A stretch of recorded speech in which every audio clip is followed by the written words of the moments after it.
Okay, mga kabayan, kumusta? Sa mga andito kayo sa isang segment ng aming channel na Ellen Bajenting Vlogs.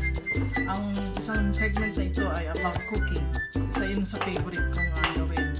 So ngayon, ang gagawin namin, ang gagawin ko ay ang recipe na favorite namin.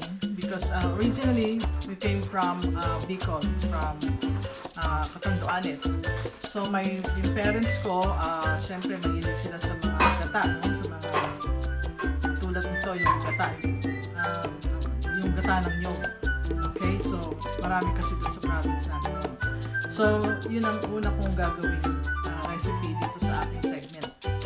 By the way, dun sa hindi pa nakakapag-subscribe doon sa aming channel, please like, subscribe, and ring your notification bell para po sa mga aming segments na gagawin, aming pong ibang video na gagawin. Okay, so for now, umpisahan ko sa mga ingredients na aming pong nakuha dito. So first of all po, meron kaming pork, syempre po yung gata. So kasi dito wala kaming fresh na coconut milk. So ang gagamitin namin ay mga dilata na bibili namin sa tindahan. Tapos ito ho, wala rin kaming fresh na leaves ng gabi. So dried taro leaves. So ang ginamit ko ngayon ay Barrio Fiesta. So tingnan natin kung masarap yung kanilang taro leaves. Okay, yung dried taro leaves or dahon ng gabi. And then, meron din kaming bagoong. Ginamit ko rin, Barrio Fiesta rin. Okay. Kasi, sikat siya dito eh. Tapos, meron kaming garlic. Tapos, yung, ito, meron ding luya, sibuyas. Meron din ako lalagay na sili. Of course, may din sa maanghang mga taga Bicol. Tapos, oil. Gagamitin ko avocado oil. Pero kahit na po anong oil gamitin niyo, okay lang. Okay, so start na po tayo. So ngayon, nagayat ko na po ang mga ingredients namin. So, umpisahan ko po sa garlic. Okay, so lalagay ko na ang garlic doon sa ating kalan.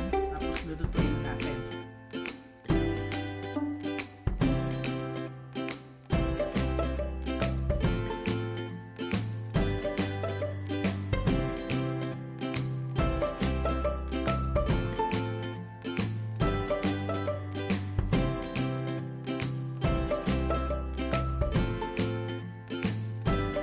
Ilalagay ko na po yung garlic.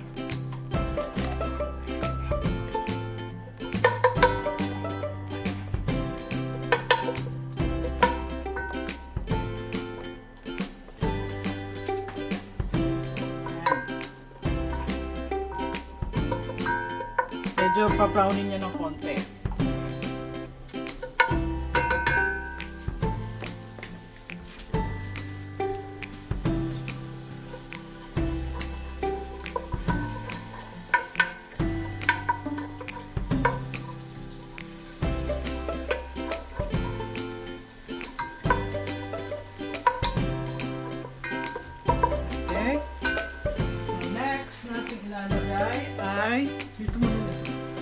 Natin ay sibuyas.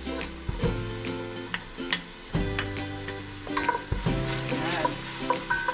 Hanggang siya ay maging translucent.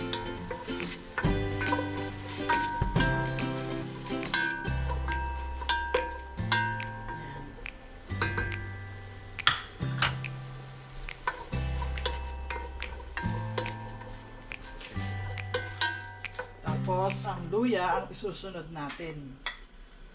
Luya. Ayan, hanggat maamoy mo yung aroma ng luya.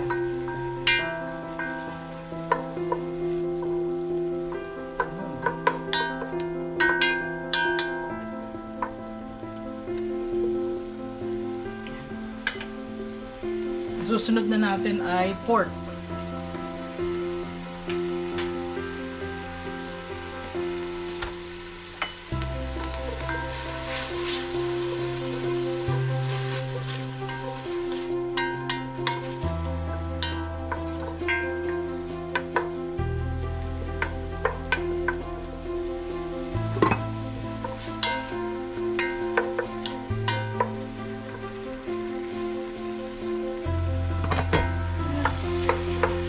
nilagay ko na yung pork.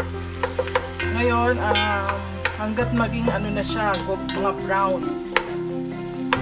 Kasi gusto ko po sa karne ay malambot. So, ngayon, ilalagyan natin siya ng konti.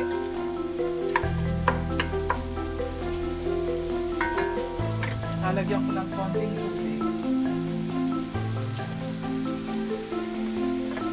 Para malaga siya. Ngayon, ang lasa ng garlic at saka ng mga ibang ilagay natin dyan, sibuyas, saka luya, maghahalo na po yan. Kaya magiging malasa siya. So, nilagyan ko siya ng konting tubig at pakuluan natin ng konti para po siya lumambot. Okay? Okay. So, ngayon, titingnan ninyo yung niluluto ninyo. Nakikita naman ninyo yung yung kulay ng pork, medyo nagiging brown na siya. Okay. Medyo pa siya, pinkish. So, anuin pa natin ng konti. Okay, after a few minutes, so tingnan nyo ulit. Okay, so medyo na siya, malapit na siya nagiging brown. Haluin natin. Naamoy nyo na yung aroma ng garlic, ng sibuyas, at saka ng luya. Ang bango. Yan. Gusto ko kasi malambot yung karne, kaya gusto ko medyo siya brown. Ngayon, pag medyo brown na siya, medyo naalis na yung pagka-pink niya, pwede nyo na ilagay yung bagoong. Para nilalagay ko yung bagoong kaagad kasi para na-absorb ng pork yung bagoong lasa. Hindi ko na kasi ito nilagyan ng asin dahil maalat naman yung bagoong. So lalagay ko na yung bagoong ngayon. Okay, takpan ko muna ulit. Okay ha. Ito, nilagay ko na yung bagoong para at least na-absorb na ng karne yung flavor ng bagoong. So ilalaga ko pa rin mo siya ng konti. Ayan.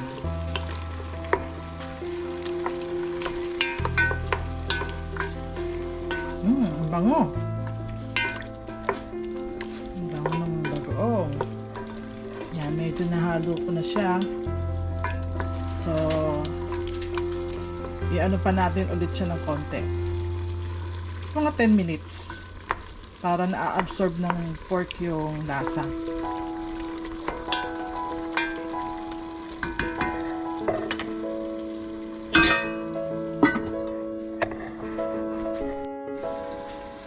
Okay, tingnan na natin ang pork. Oh, okay.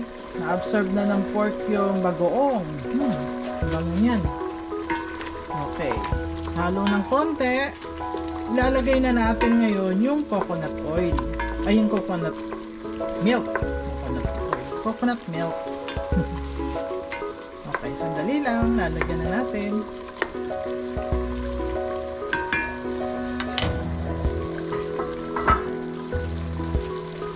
Amoy ko na yung bagoong. Natin ulit. Okay, pwede na natin ilagay yung coconut milk. Okay. So, isasalin ko na dyan yung coconut milk. Okay, ginamit ko lang yung nasa lata. Kasi wala kaming fresh dito na yung pinayod. Namimiss ko yun.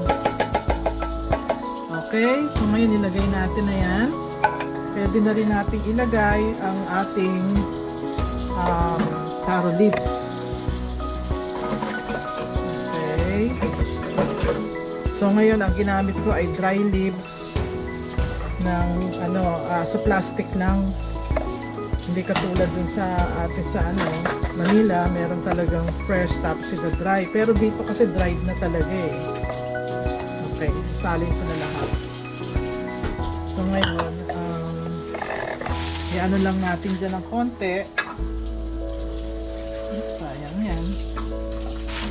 Hanggat siya ay medyo manguluntoy. Magwi-wither na konti. Okay.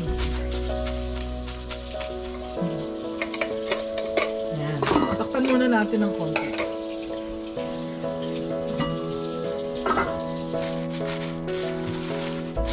Ilulubog ko lang siya.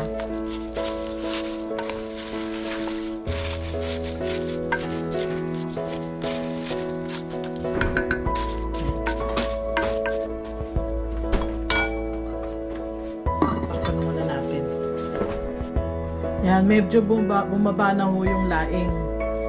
Kasi kanina dry. So ngayon medyo i-flat nyo lang ng konti para ho lumubog siya sa coconut. Sa coconut milk. Hintay-hintayin nyo lang siya.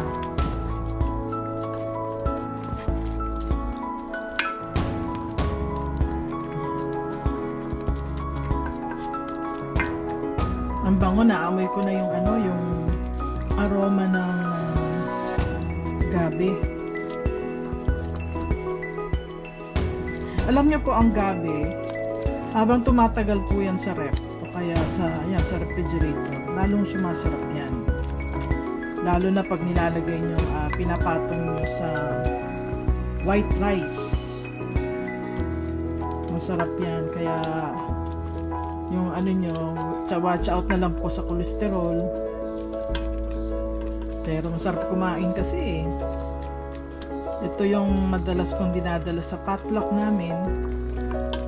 Masarap kasi maraming may gusto ng may gata. Okay, ngayon ano muna natin siya. Pabayaan muna natin siyang lumambot. Yan. Okay, medyo halo-haloin nyo po kasi baka dumikit yung gabi sa kalan ay sa kaldero. Ayan, medyo na siya, medyo malambot na yung gabi. Ang bango talaga. Nagutom na ako.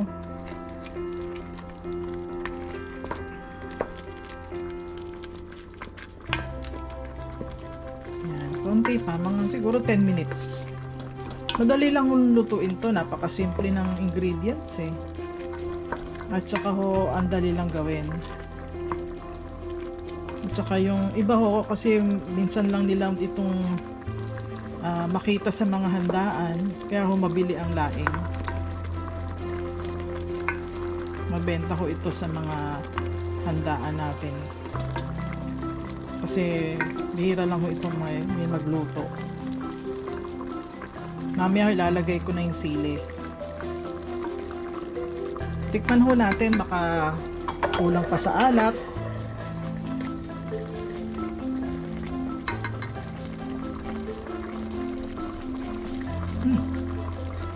Okay.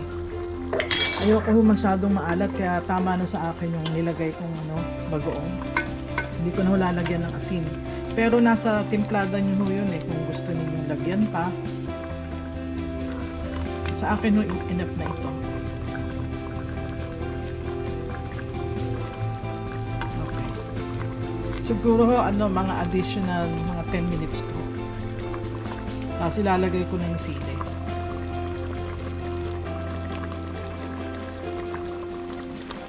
Yan, lubog na yung yung laing. Okay, lalagay ko na yung sili. Okay. Sa mga mahilig sa maanghang. Mga 5 minutes pa tapos pwede ko na hanguin.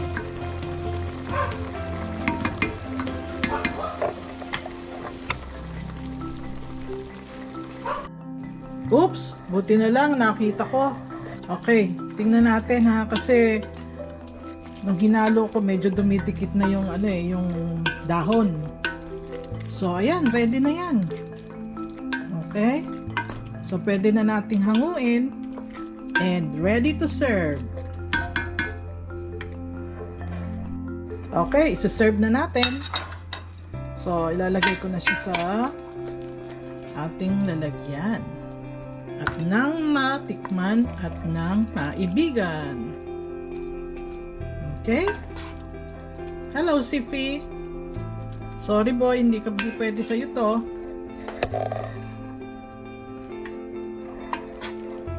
Okay, lagyan natin ng sili. Kasi hilig ng aking mister yan. Sili. Okay. Wow, yummy. Yummy, yummy. Yan, okay.